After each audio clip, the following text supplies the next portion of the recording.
cute mag-drive ng aking panganay.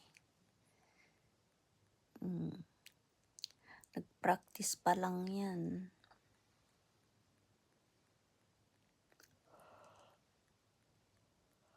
Siya ang pinag-drive kasi sinundo namin yung kapatid niya.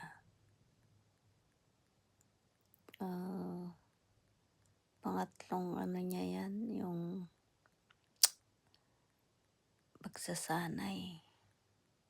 Pero marunong na siya.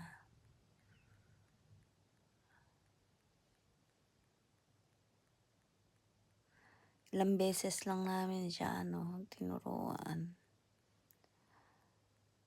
Kumbaga 2 weeks lang ata. And thank you very much guys. Thank you so much sa mga sumusuport.